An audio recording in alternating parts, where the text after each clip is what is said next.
Good afternoon and welcome to News 6 Extra. I'm News 6 anchor Lisa Bell, along with our producer for this show, Kathleen Winningham, who is sitting not too far away from me in the middle of the newsroom right now. Right. Happy Monday, Kathleen. Happy Monday. How was your weekend? It was busy, very busy. How about yours? You know, it was not busy. I was feeling a little under the weather, so I'll be honest, I slept the weekend away.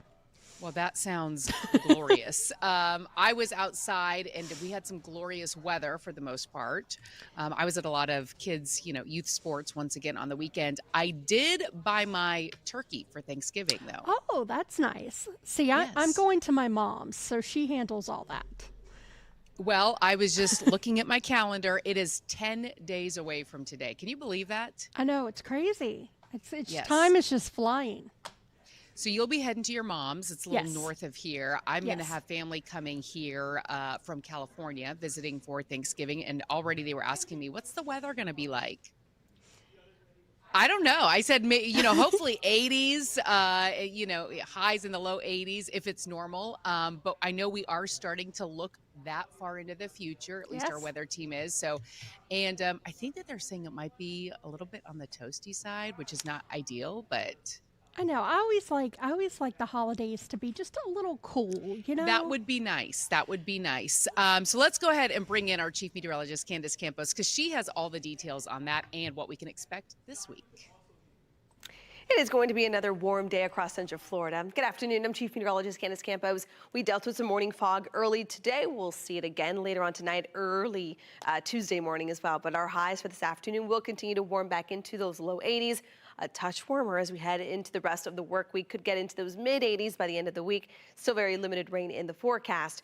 And it looks like this is going to be the stretch of weather, not only for this work week, but even into next, which will take us into Thanksgiving, which is only 10 days away.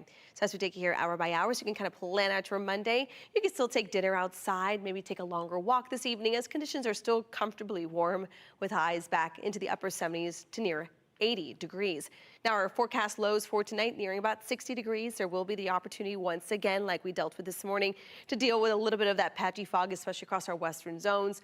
Will worsen throughout sunrise and then start to improve with more sunshine by tomorrow afternoon. So as you can see here, that sunshine will return not only throughout today, but tomorrow as well. You can see there will be a slight chance for rain right along the coastline tomorrow. So we're going to hold that chance for rain at only about 10%, primarily in Volusia and Flagler County for tomorrow. But overall, most of us will be staying mostly dry and on the warm side. And that warm up will continue as you see here. This is the jet stream, right? So anytime that jet stream has a nice big dip across the southeast, that tends to bring us some cooler changes. That hasn't really been the case, and it's not going to be the case at least for the next week or so.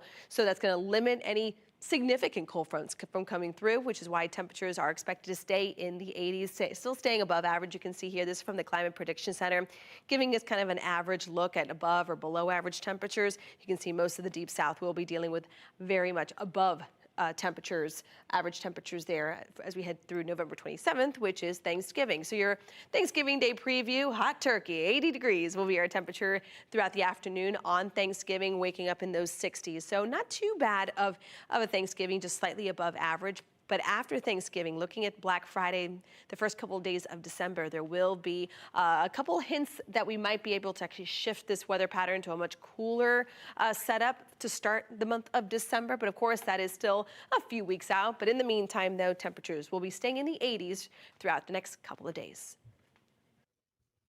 All right, so not bad. And then hopefully just a little bit cooler weather as we begin our holiday shopping season in full swing. We want to talk about some other stories that are taking place in the news. A lot is happening today, including several people who are in the hospital recovering right now after a boat crash near Jetty Park. And we do know that an investigation is underway in Brevard County after several people were hurt when the boat crashed into the rocks near Jetty Park. The crash happened around 6 o'clock last night in Port Canaveral. So by then it's pretty dark out there. We know some of those people hurt were injured so badly, they actually had to be airlifted to the hospital as investigators worked to figure out just what exactly happened there. News 6's Angie Casado went out with a local boater who explained just how dangerous that area can be. Yeah, we're out on the water with local boater Jordan Wallace, who actually took us out to the area where this crash happened. And if you look behind me, you can see the rocks just out here, as well as some local boaters. But that video that we received last night just shows how intense this rescue was. This is the crash zone. Jordan's steering us along the same line where investigators say the boat hit. Last night, first responders surrounded the wrecked vessel, pinned against the rocks in the dark. A scene Jordan Wallace says is familiar for him. He's out on this water every day. Well, typically when people hit the jetties and stuff, they got the boat on autopilot, so they're just not paying attention. I've seen a boat crash into that jetty over there. Recovery crews eventually pulled the damaged boat to shore. Its back end crushed from the impact. Moments later, a helicopter lifted off with one of the victims. Another ambulance drove away as medics rushed to stabilize others. That must have been a fairly large boat to have 7 people on it. Yeah. You know, it's not a little skiff probably, but Yeah. you know, if it hits the rocks with the waves, it's pretty violent. Bystanders lined the jetty as a second patient was airlifted out. Deputies say all 7 people on board was accounted for, but multiple people were hurt. Ultimately, life is fragile. That's why we have to have trust in Jesus, because we're not guaranteed tomorrow. It's unfortunate, you know, but you got to be cautious, and it's just boats come by really close to other boats because everything gets funneled in through the port, so you just got to be careful. FWC says it will be leading the investigation into what went wrong. FWC investigators tell us they're working to piece this together, and of course, if there's any updates, we'll be sure to inform you on air and over on clickorlando.com. Reporting in Brevard County, I'm Angie Casada, News 6. Angie, thank you. We are also following developments in our nation's capital today. The House is expected to vote as early as tomorrow on the release of the Jeffrey Epstein files. It's been years in the making, really. And it comes as President Trump is doing a little bit of an about face on this issue. The president had previously opposed releasing the files, but as CBS's Natalie Brand explains, the president is now pushing House Republicans to vote in favor of releasing the records. Even as President Trump continues to call it a Democratic hoax. They just keep bringing that up to deflect from the tremendous success of the Trump administration. He's now telling House Republicans to vote to release the Epstein files in a social media post late Sunday night saying Republicans have nothing to hide and it's time to move on. Let's rip the Band-Aid off and get it done. A growing number of House Republicans are now signaling support for the resolution to compel the Department of Justice to release all documents related to convicted sex offender Jeffrey Epstein. Kentucky Republican Thomas Massie and California Democrat Ro Khanna led the bipartisan effort to force the vote, which is expected as early as tomorrow. I'd rather he release all these files. Someone was saying that his numbers would go up. I don't care if he gets the political win. It's not about Donald Trump. I don't even know how involved Trump was. There are a lot of other people who are involved who have to be held accountable. It's still unclear whether the Senate takes up the measure, and it would need a signature from the president, who's also calling for a new investigation.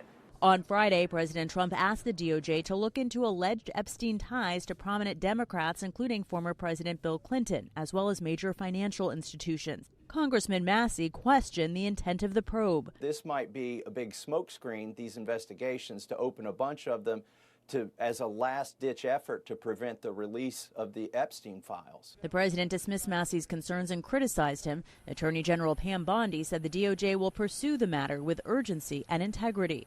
Natalie Brand, CBS News, the White House. All right, back here closer to home now. Police in Kissimmee are turning to technology to try and make things easier when it comes to reporting some types of crimes. It's a new online reporting tool that just rolled out a few days ago, and your Kissimmee community correspondent Stephanie Rodriguez explains how it works to streamline the process for non-emergencies. It's for incidents that don't involve weapons, threats, or need evidence collected. I talked to the police chief and he tells me they make them easier to report while improving the workflow for dispatchers and officers. What was the thought process behind implementing this? Expedite the process. I asked Kissimmee Police Chief Charles Broadway how the system works. It allows our citizens and residents to report minor crimes online, keeps our officers on the streets for more serious crimes, but also it expedites the process. and again allows them to report these crimes online, get a case number, and still receive exceptional service from our personnel. This is what the website looks like and where you can fill out a report.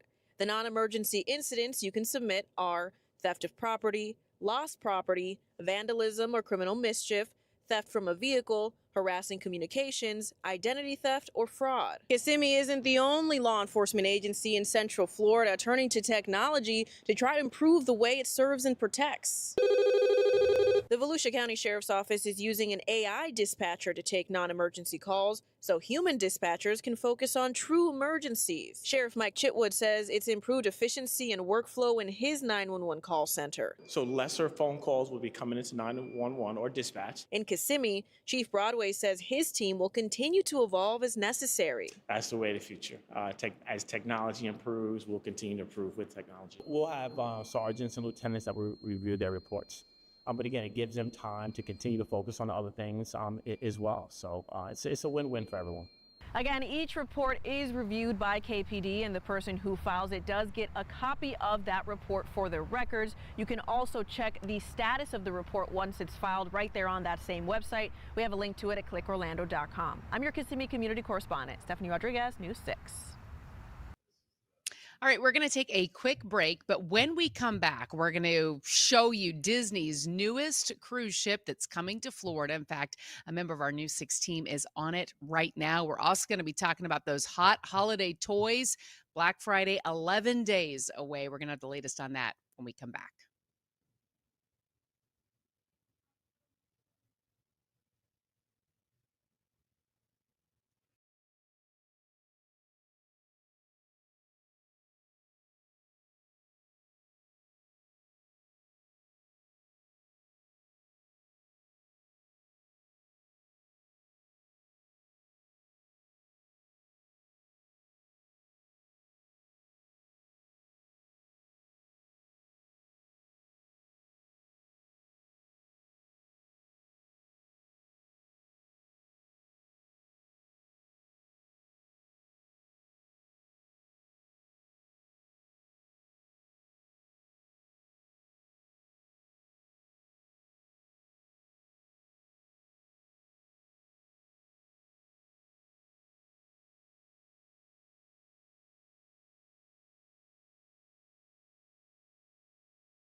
Welcome back to News 6 Extra on this Monday afternoon. I'm Lisa Bell along with our producer, Kathleen Whittingham. As I mentioned at the top of this program, Kathleen is sitting across from me in the middle of the newsroom.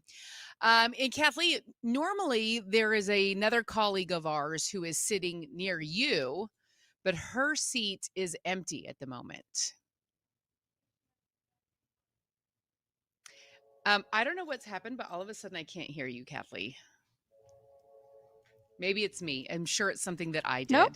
Let's try this. Oh, now I hear you. There we go. Yes. Well, I was saying that Haley has the best assignment ever right now. Yeah, she does. This is our theme parks producer, Haley Coombs, who does the In the Loop Theme Park Scoops newsletter and always keeps us up to date on everything that's happening in the parks. And one of the biggest things happening right now is coming out of Disney. It's actually on the water, and it sounds glorious. Oh, yes, yes. I've seen a couple of her reports, and I'm very jealous of her and her assignment right now. What we're talking about is the new Disney Destiny cruise ship, which is just days away from her maiden voyage out of South Florida. But as we mentioned, Haley is on board right now, checking it out for us, showing us all the amazing things that this new ship has to offer. So she's getting a sneak peek, showing us how we can enjoy some sweet treats with a beloved Pixar character and even live like an Avenger. Super style and super sweets. I'm News 6's Haley Coombs aboard the Disney Destiny, where we are getting our first look at some of the luxurious accommodations and incredible treats. Edna Mode, the legendary designer to the Supers, has opened a one-of-a-kind candy shop. Inside what looks like Edna's high-tech lab, her sewing machines have become a sweet new purpose. They're churning out treats that would impress even the unpredictable Jack Jack. All right, Chef Greg, let's make some sweets. Welcome to Edna Mode. Obviously, as you walk into the sweet shop, it's all about Edna and her layer. So with the design, you have to think of fashion, you have to think of color, textures, fashion, Vogue, everything else. Chef Greg, let's go have some sweets. Yep, of course, let's go. The shop keeps Edna's signature style, from her fashion sketches on the walls to displays featuring suits worn by Mr. Incredible and Elastigirl. The menu, it's incredible. We're talking about handmade gelato, hero-inspired cupcakes, and the famous Jack Jack cookie Num Noms. So over here, as you walk in, the guests walk in, you have up to 16 flavors of ice creams, including sorbets and plant-based ice cream. And of course, with all these different ice creams and gelatos, you've got to have 40 different flavors of toppings. Would you like to try? Yes, darling. I feel like I have to keep in character. Yes. That is incredible. But that's not the only super-powered spot on board. High above the ship in the forward funnel, there's a suite that Tony Stark himself would approve of. The two-story Concierge Destiny Tower suite spans nearly 2,000 square feet, floor-to-ceiling windows offering stunning views of the ocean below. This Marvel-themed penthouse sleeps up to 8 guests, giving them a chance to vacation like a true Avenger. And what are some of the hidden details that you absolutely love with this suite? Well, in the dining room, you'll see a mask of Iron Man himself. And I think my favorite is upstairs in the children's bedroom. There's Tony Stark himself is the design of the stars on the ceiling. So when they go to sleep, they get to say goodnight to Iron Man. The Destiny's maiden voyage is November 20th out of Port Everglades, with sailings to the Western Caribbean and the Bahamas. For now, aboard the Disney Destiny, I'm Haley Coombs, News 6. All right, Kathleen. What a tough assignment. Yeah. I know. All of those suites, but I like that penthouse. That's of course. It's beautiful. Right. 2 stories, sleeps 8 people. I don't know if I want that many people with me on a cruise ship like that. But no, it looks fantastic. Yeah, right. And the gelato, the Edna shop, that looks amazing. I feel like that's going to be a very popular spot with all the kids on the Disney cruise ships. Oh, for sure. Yes, it looked so cool. So love that. She said the first voyage is November 20th. So we're going to transition to our next story, which is about gift giving for the holidays. Maybe a cruise is on your wish list this year. You know what? I'm going to put that. After seeing that, I'm putting that on my wish list. You've been a good girl this year. Yes. Do a cruise. So experts say now is the best time to start your holiday shopping. You don't want to wait until the last minute when things are sold out. All those cruise dates are booked up. But, Black Friday is, as I mentioned, 11 days away. CBS's Bradley Blackburn has a look at what's new and actually affordable this year. And best of all, a whole lot of fun. Some cheaper ideas, probably, than a Disney cruise. You ready to race? I'm ready. Amazing. In this year's race for top toys, Marissa Silva is just the person to give you a head start. Pull the trigger on the back. Oh, wow. The Toy Insider's editor-in-chief shared some favorites, like this $30 Hyperburst set. Kids build the track and battle on it, knocking mini cars off. I love that 2 kids can play at the same time, too, like right out of the box, which is awesome. This season, with Wicked for Good popping into theaters, expect tie-ins including this Glinda vanity kit to cast a spell for many kids. Say the magic words, you've been Glindified.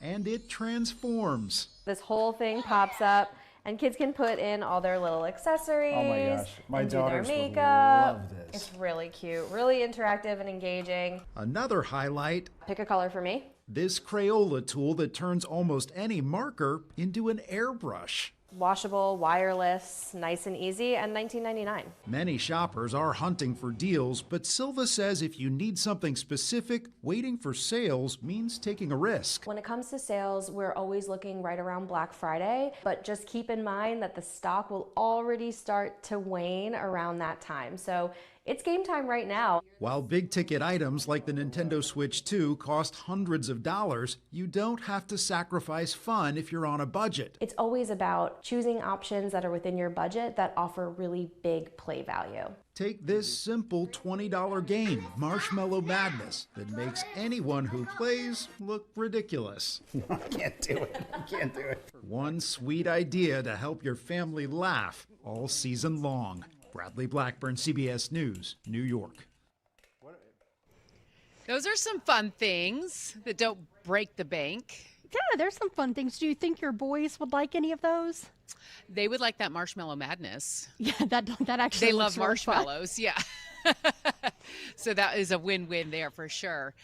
What was your favorite gift growing up that you received? Do you remember? Oh gosh, probably a Barbie dream house.